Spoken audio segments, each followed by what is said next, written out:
অদ্ভুত এক কাণ্ড ঘটেছে তুরস্ক থেকে যুক্তরাষ্ট্রগামী একটি ফ্লাইটে। বিমানে এক যাত্রীর মৃত্যু, কিন্তু পরবর্তীতে তার মরদেহটাই যেন উধাও হয়ে গেছে।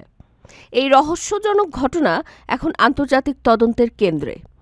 ১৩ জুলাই ইস্তানবুল থেকে সান ফ্রান্সিসকো একটি টার্কিশ এয়ারলাইন্সের ফ্লাইটে গ্রিনল্যান্ডের আকাশসীমায় হঠাৎ অসুস্থ হয়ে যান এক যাত্রী। পাইলট জরুরি অবতরণে চিন্তা করলেও তার আগেই মৃত্যু হয় ওই ব্যক্তির।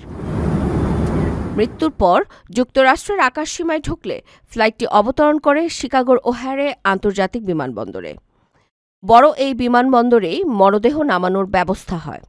শিকাগো কর্তৃপক্ষের মতে মরদেহটি কুক কাউন্টির মেডিকেল পরীক্ষকের অফিসে নেয়ার কথা থাকলেও অফিসটি জানায় তারা এমন কোনো মরদেহ পাননি। টার্কিশ এয়ারলাইন্সের একজন কর্মকর্তা জানান, মরদেহটি নামানোর পর আরেকটি বিমানে তুলে দেওয়া হয় সান ফ্রান্সিসকো পাঠানোর জন্য, কিন্তু কোথায়, কাকে দেয়া হয়েছিল সে বিষয়ে কোনো তথ্য নেই।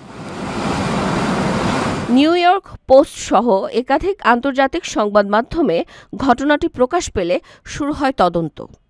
এখন প্রশ্ন, আসলেই কি মরদেহ হারিয়ে গেছে, নাকি আরও গভীর কোনো রহস্য লুকিয়ে আছে এই ঘটনার পেছনে?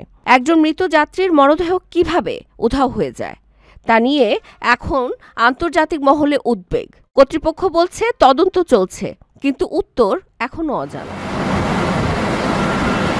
আপনার স্বপ্নগুলো আকাশ ছুবে প্রবাসীর হেলিকপ্টারের মাধ্যমে। বিয়ে, জন্মদিন অথবা যে কোনো বিশেষ প্রয়োজনে হেলিকপ্টার ভাড়া করতে যোগাযোগ করুন স্ক্রিনে দেয়া নাম্বারে। প্রবাসীর হেলিকপ্টার, নিরাপদ ও সাশ্রয়ী বাহনের বিশ্বস্ত নাম।